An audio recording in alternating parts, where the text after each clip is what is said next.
Oi, gente, tudo bem? Tudo bem, oitavo? Tudo bem, meu povo? Tudo certinho? Então, galera, já que tá passando para trazer aqui a correção da nossa unidade 4, tá? A unidade 4 é essa que falou aí do primeiro reinado, né? Recapitulando, a gente tentando fazer aí um amarrado dessas questões, esse primeiro reinado vai começar, na verdade, ele começa em 1822, obviamente, quando a gente passa a ter um imperador, quando o Brasil está independente, mas ele já começa mesmo com as movimentações que o Dom João VI vai fazer aqui no Brasil, quando ele vem para cá com toda a corte, lá em 1808. Tá? Então ele vem para cá em 1808, fugindo lá, entre aspas, né, das invasões napoleônicas. O Dom João vem para cá, traz toda uma estrutura para cá, vide aí, né, que aqui vai morar a família real portuguesa. A ideia dele não era voltar tão logo, tá, gente? A ideia dele tinha a questão da fuga, tinha a questão de Napoleão, mas tinha muito também de ser rei lá e rei aqui. A gente tem que problematizar, tem que contextualizar isso aí. É isso que eu quero que vocês façam. Pensem, tá? Leiam, pensem, coloquem a cabeça para funcionar e a gente consegue, claro, com a minha orientação aqui, mas a gente vai lendo outras coisas e hoje eu não posso mais falar para o meu aluno assim, Napoleão foi um divisor de águas, foi primordial. Teve sim sua importância, mas Dom João também não era tão inocentezinho como a gente fala, nossa, Carlota Joaquina era do mal. Carlota Joaquina, esposa de Dom João, perdão, sexto, falava alto, né? Botava o dedo na cara dele, ela tinha personalidade muito forte, mas ele tinha, apesar da mãe dele, né, ter governado e a esposa sim ter a personalidade de ser muito autêntica, mas Dom João veio para cá não só fugindo de Napoleão, tá, gente? A ideia dele também era governar aqui também, e a gente vai ver lá no finalzinho que ele vai embora, né? No final ele vai embora muito por conta da pressão, muito por conta de Portugal estar pressionando para ele voltar lá em 1820 com a Revolução do Porto, a galera pedindo para ele voltar, exigindo a presença dele lá, tanto que ele vai embora e deixa o filho aqui, tá? Deixa Pedro I aqui, vai ser esse primeiro reinado que vai começar aqui nesse contexto, né, na unidade 4, esse primeiro reinado que traz pra gente essa presença do imperador aqui, do independência ou morte, da questão do autoritarismo, né, tem exercício aqui falando do autoritarismo de Pedro I, dele ser muito centralizador, né, do poder moderador ser criado, né, para que tudo passasse pelas mãos dele, poder moderador esse que vai acabar só lá na Constituição da República, só em 1891, poder moderador que concentrava os poderes na mão do imperador. Ora, já que se ele era o imperador, tinha que concentrar. Não, a ideia era a participação política. O Brasil está independente. Sabe? Os grupos políticos estão ali querendo conversar, mas ele era centralizador. Tão centralizador que a Assembleia Constituinte, né, logo depois da independência, em 1823 vai ter uma reunião para fazer uma Constituição, por isso a Assembleia Constituinte vai ser dissolvida por ele quando ele perceber que os grupos que estão ali estão tentando cortar as asinhas dele, tentando evitar essa centralização no poder dele. A galera quer participação. Sabe? E ele vai dizer, acabou, não tem nada de reunião, e a Constituição de 1824, nossa primeira, vai descer goela abaixo do povo, sabe? Sem participação. Então, a gente vê um primeiro reinado nesse sentido, Confederação do Equador, a galera do Nordeste chateada, Guerra da Cisplatina, muitos gastos, e aí a galera vai perceber assim, poxa, não era do jeito que a gente pensava. Né? E aí no final a gente vai ver que ele vai abdicar, né? Em 1831 ele vai embora, tá? Pedro I, ok? E também vai deixar o filho aqui, né? Pequenininho, e a gente vai ver isso mais pra frente. Mas o primeiro reinado a gente vai corrigir agora, tá, gente? Então, o primeiro reinado, sintetizando, é basicamente isso, tá? De uma maneira bem rasa, visto que a aula já foi, né? Só pra gente poder corrigir aqui, é esse governo centralizador, esse governo autoritário de Pedro I. Tanto que aqui, tem aqui a imagem dele. Perdão, gente, deixa eu achar aqui. 504, perdão, aqui na 504, não é na 504 tem a imagem dele não, a imagem dele vai aparecer mais na frente. Vamos fazer esse jogo rápido aqui? Um jogo rápido, rapidinho? Vamos corrigir isso aqui, ó. Diferenças da Constituição de 88 e da de 24. Vamos colocar 3 diferenças. Pessoal, Constituição de 1824, voto censitário. Ou seja, um voto que previa um valor, uma determinada renda, que as pessoas ganhassem uma determinada renda para participação política. Hoje, na Constituição de 1988, que é a que está vigente, a nossa lei máxima vigente, É a Constituição de 1988 e não prevê isso, muito pelo contrário, prevê um voto universal. Então, o voto universal na de 88 e na de 24 um voto censitário, tá? Outra coisa também que a gente tem que colocar, liberdades individuais. Hoje, a gente não tem escravidão, e naquela de 24 previa escravidão, tá, gente? Outra coisa também que a gente tem que colocar, poder moderador foi instituído lá em 1824 e vai ser extinto em 1891, obviamente. Hoje não temos mais poder moderador, tá?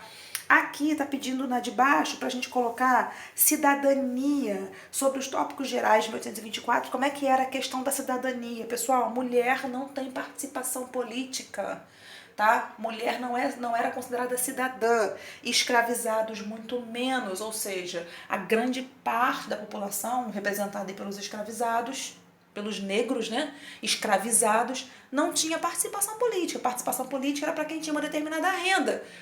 Pequena parte da população tinha condições de participar, tinha condições de votar, tá? Curiosidade, 1927 vai acontecer aqui no Brasil, pessoal, 1927, 100 anos depois, praticamente, 103 anos. Primeiro voto feminino, né, no Rio Grande do Norte. Só no Rio Grande do Norte a mulher pôde votar e depois a mulher vai correr atrás, vai contestar muito essa questão da participação política, né? Vai ter aí uma evolução e a gente vai chegar à questão do voto mesmo, a participação geral de todas as brasileiras em 1932. A mulher vai poder participar politicamente votando, escolhendo aí o seu representante, tá? Quando eu venho pra cá, agora sim, na 508, deixa eu achar aqui o meu roteiro. Na 508, eu tenho aqui a número 1 pedindo pra gente explicar o posicionamento dos Estados Unidos, que foi o primeiro país a reconhecer a independência do Brasil. Pessoal, os Estados Unidos vai reconhecer a independência do Brasil.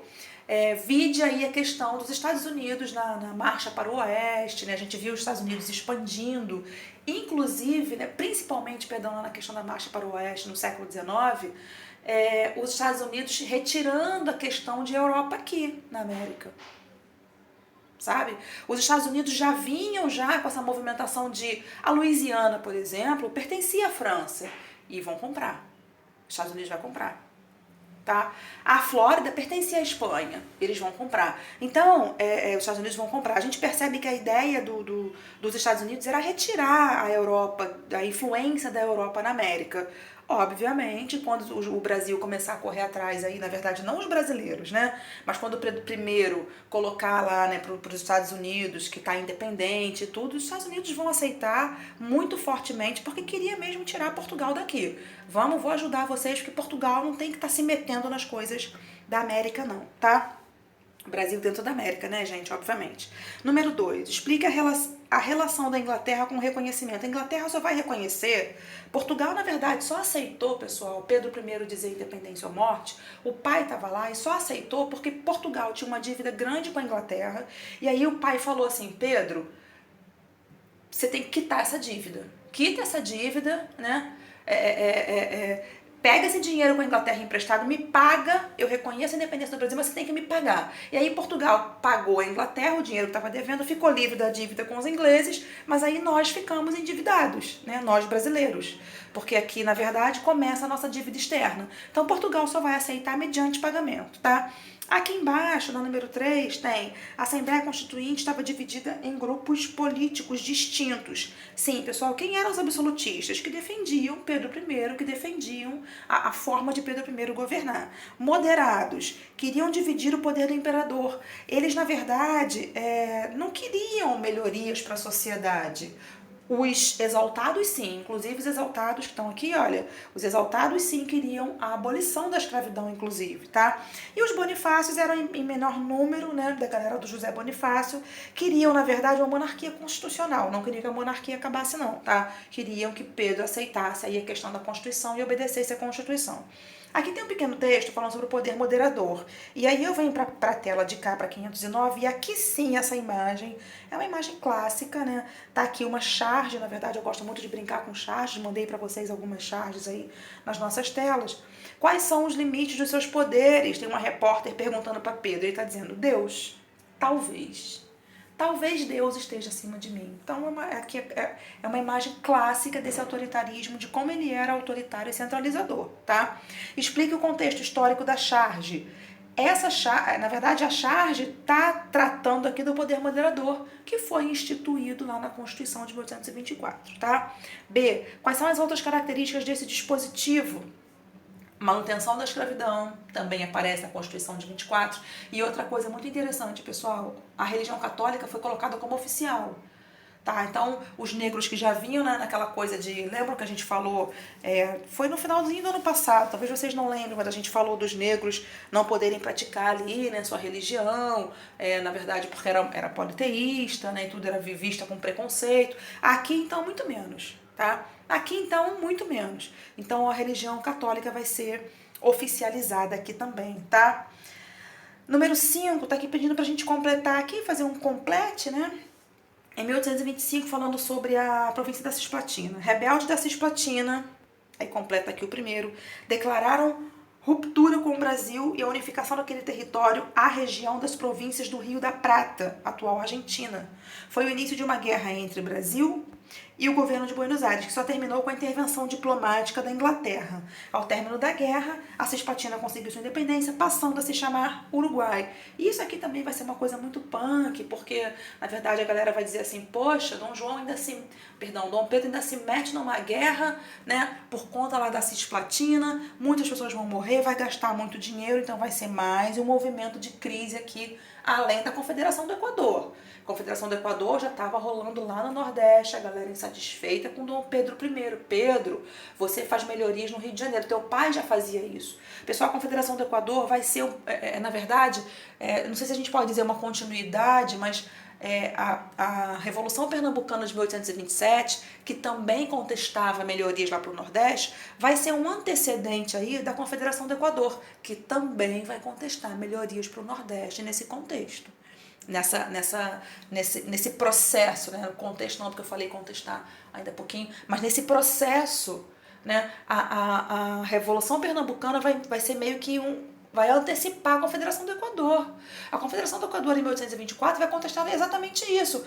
Tudo é para o Sudeste. E ainda exploram a gente aqui aumentando os impostos. A gente paga imposto pra caramba.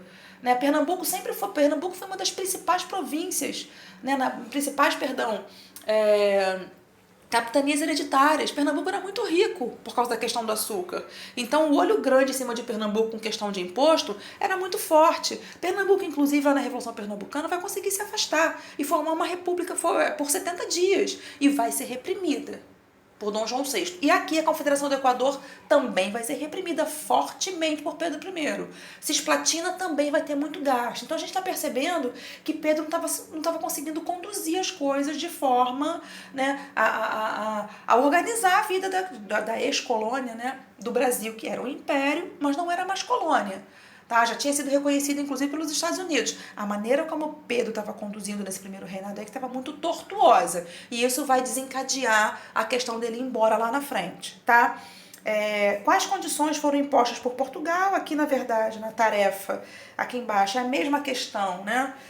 Por que Portugal aceitou a emancipação do Brasil? Mediante o pagamento em moedas inglesas, né? Em libras esterlinas. Tá? Pedro, só vou aceitar o Brasil independente se você me pagar, disse Dom João, tá? Aqui, na 510, eu tenho, marquem com X as características da Constituição de 24.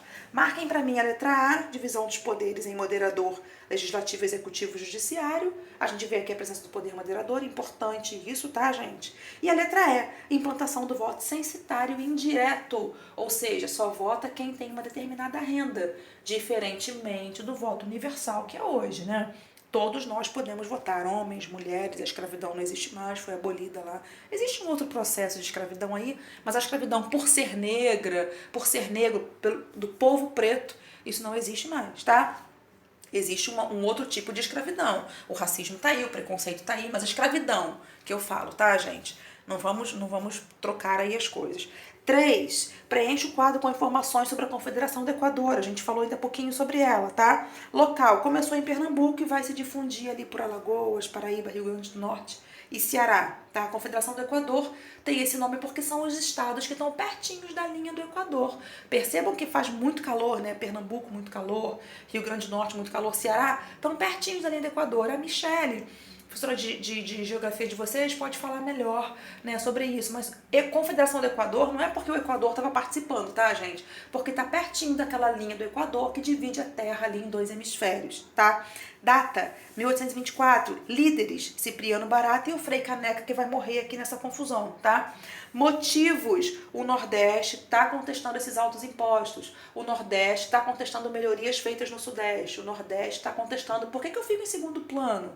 Por que os estados do Nordeste ninguém pensa? Pedro I não traz melhorias para cá, só explora a gente, tá? Objetivos, criar uma república.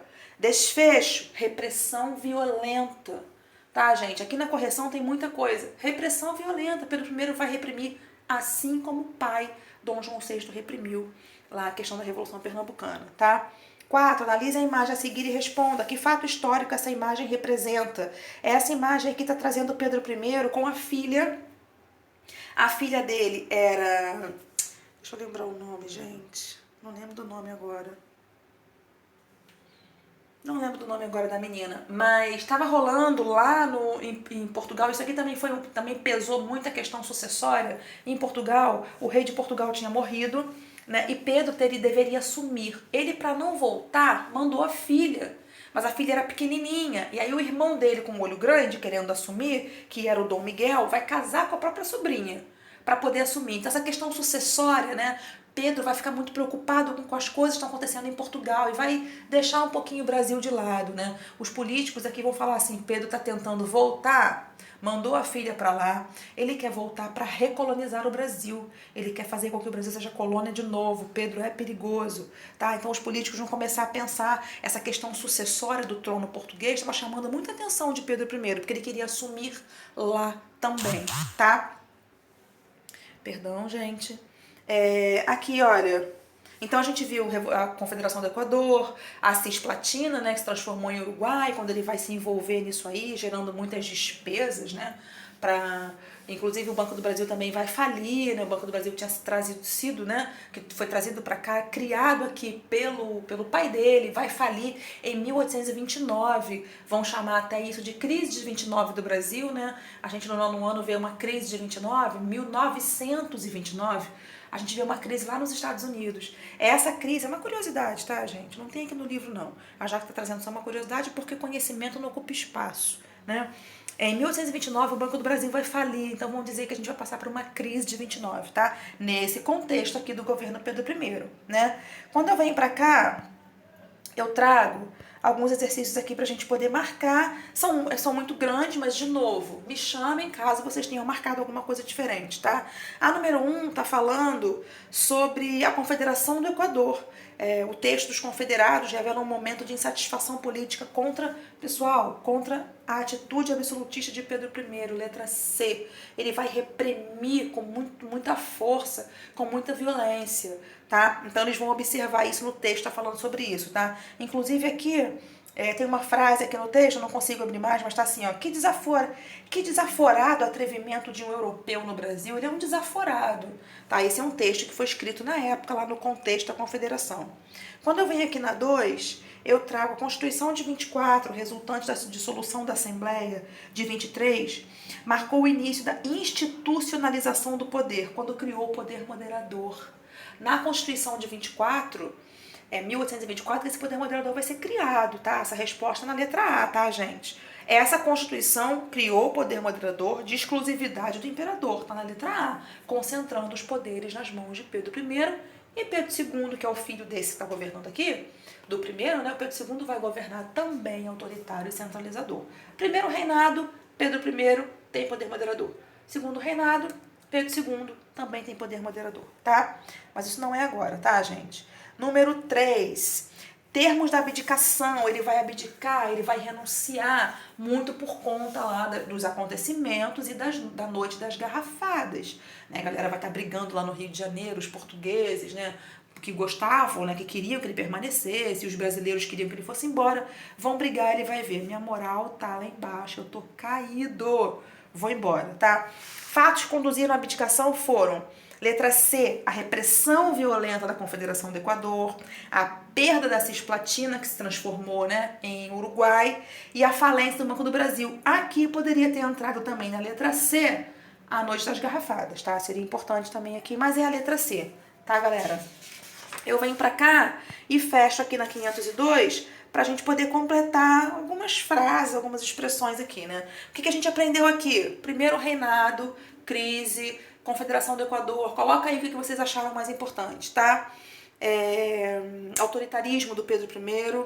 Aqui embaixo, na Constituição de 24, outorgada, essa Constituição desceu goela abaixo dos brasileiros, a galera não pôde participar. Muito, né, visto aí a questão da centralização do poder e a Assembleia de Constituinte ter sido dissolvida, tá?